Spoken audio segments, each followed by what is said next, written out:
जी हां, नहीं जीतेगा यूक्रेन, ऐसा मैं नहीं कह रहा हूं, अमेरिका के टॉप जर्नल्स ने कहा है। सलाम, नमस्ते, सत श्री अकाल, मैं हूं रजा और आप देख रहे हैं रजाग्राफी का वॉर अपडेट पार्ट 2। पार्ट 1 पहले ही आपके सामने पेश कर चुका हूं और देर रात आपके सामने पार्ट 2 लेके आया हूं। इसको आखिर तक जरूर देखिएगा। दोस्तों, ये रही रिपोर्ट ये है कि अमेरिका के टॉप जनरल कमांडर ने क्लियर कट कह दिया है कि पूरी तरह से रूस को यूक्रेन से निकालना अब नामुमकिन है। इसमें यूक्रेन को काफी पैसा लगेगा, काफी समय लगेगा और यूक्रेन का काफी खून बहेगा।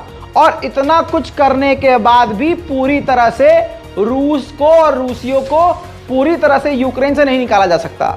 इसका सीधा मतलब यह है कि जिन जिन इलाकों पर रूस ने कब्जा कर लिया है, सारी ताकत यूक्रेन को देने के बावजूद यूक्रेन उन सभी ताकतों का इस्तेमाल कर भी ले, तब भी कई इलाकों से यूक्रेन रूस को पीछे नहीं निकाल सकता। तो यूक्रेन के लिए यह जंग जीतना काफी मुश्किल है। अमेरिका के टॉप जनरल और कमांडर ने यह साफ साफ कह दिया है। उधर भाई साहब, यूक्रेन इजराइल पर 5वीं बार फिर से एक साल में भड़का है।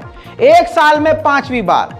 दोस्तों, यूक्रेन की मदद की बात करी थी नेतन्याहू ने, जब इसकी सरकार बनी भी नहीं थी नेतन्याहू की। नेतन्याहू ने कहा था अगर हम जीत गए तो हम मदद करेंगे, हथियार देंगे, लेकिन जबान से पूरी तरह से पलट गया।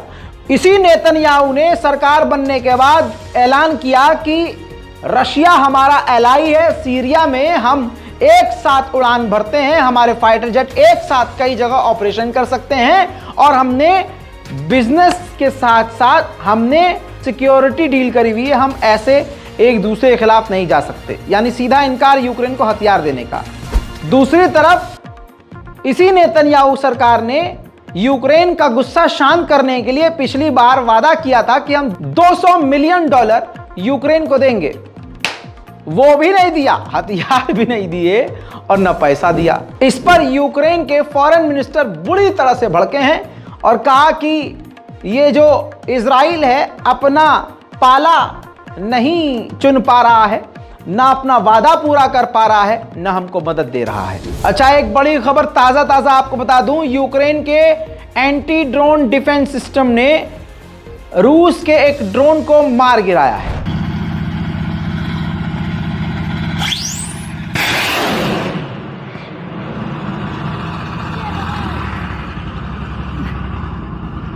अब बेलारूस के राष्ट्रपति का बड़ा बयान आया है। उधर बेलारूस के राष्ट्रपति ने कहा है हमने अपने देश में काफी बड़े बड़े हथियार सीज किए हैं। प्लान था बेलारूस में बड़े धमाके का। हंगरी ने यूरोपीय यूनियन में हंगरी भी पार्टनर है, मेंबर है। तो यूरोपीय यूनियन आईसीसी के अरेस्ट वारंट को लेकर एक सामूहिक ग्रुप बयान यूरोपीय यूनियन की तरफ से जारी करने वाला था, जिसमें हंगरी ने असहमति जता दी है, राजी नहीं है। इंटरनेशनल क्रिमिनल कोर्ट का जो फैसला पुतिन के खिलाफ है, उस पर पूरा यूरोप मजा कर रहा था कि भैया आप तो हम बयान देंगे, लेकिन हंगरी ने टांग अड़ा दी। हंगरी ने कहा हम राजी नहीं है भाई साहब। तो अब यूरोपीय यूनियन ऑफिशियली बयान जारी नहीं कर सकता, यानी सामूहिक बयान जारी नहीं कर सकता। समझदारी का इस्तेमाल करते हुए हंगरी के फॉरेन मिनिस्टर ने यह भी कहा कि अगर इसी तरह से भिड़ंत होती रही और नेटो और रशिया भिड़ गए तो वर्ल्ड वॉर 3 की शुरुआत हो जाएगी। उधर रूस को डराने धमकाने के लिए, बल्कि मैं तो यह कह रहा हूं वर्ल्ड वॉर 3 की लगभग शुरुआत हो चुकी है।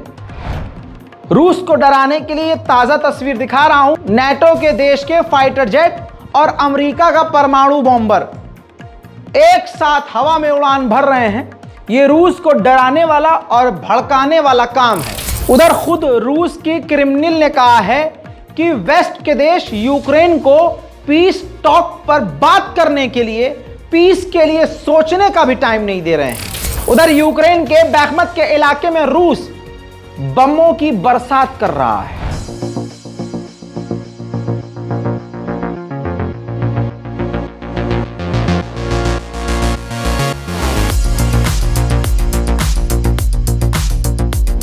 साथ में रशिया ने यह भी कहा है कि अमेरिका और उसके साथी कोशिश कर रहे हैं कि सारी की सारी दुनिया रूस के खिलाफ हो सके।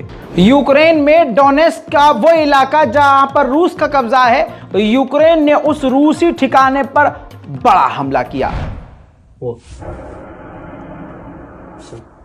Тоже мне кажется окончательно. Ой-ой-ой-ой-ой-ой.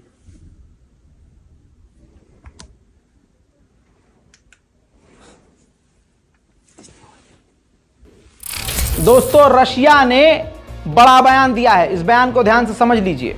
रशिया ने कहा है पीस टॉक में, यानी जो शांति की वार्ता होगी, उसमें अमेरिका, जर्मनी, फ्रांस, ब्रिटेन शामिल नहीं हो सकते, क्योंकि इन्हीं की वजह से यह जंग हो रही है। वहीं यूक्रेन ने मैदान जंग में रूस का एक सैन्य अड्डा, बड़ा सैन्य अड्डा उड़ा दिया है, जिसमें रूस को भारी और बड़ा नुकसान हुआ है।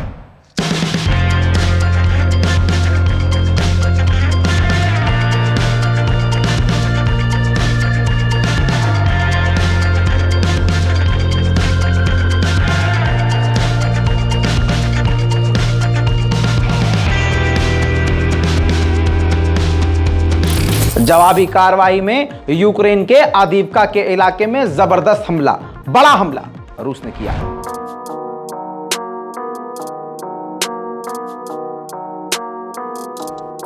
दोस्तों, डोनेट्स्क के इलाके में रूस और यूक्रेन दोनों ही भिड़े हुए हैं। तबाही के इस जंग के दौरान जो तबाही की तस्वीर डोनेट्स्क की आई है, देखने लायक नहीं है। देखें।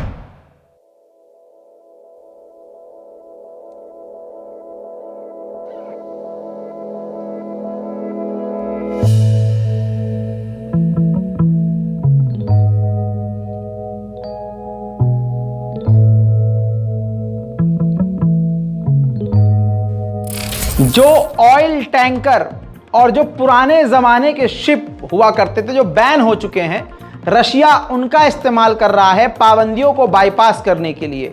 इन पुराने जहाज़ों का इस्तेमाल करते हुए रशिया दूसरे देशों को अपना माल, अपना गैस, तेल, डीजल एक्सपोर्ट कर रहा है। उधर रूस ने यूक्रेन के ओडेसा के इलाके पर रॉकेट से हमला किया।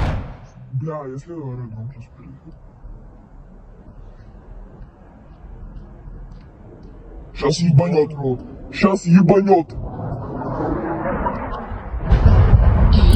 दोस्तों, दूसरी तरफ अब रशियन खुद मिनी ड्रोन बनाकर यूक्रेन के खिलाफ इस्तेमाल कर रहे हैं। Так, все, дроны готовы, с монками, по-разному закрепленными. Работать будут вот по этим манекенам с высоты от 30 до 50 метров. Есть лежачие, стоячие. अब आपको बता दूं, रूस को भारी भरकम और बड़ा नुकसान हुआ। बौखलाहट और जवाबी कार्रवाई में यूक्रेन के बड़े बड़े ठिकानों को एक ही झटके में रूस ने तबाह कर दिया।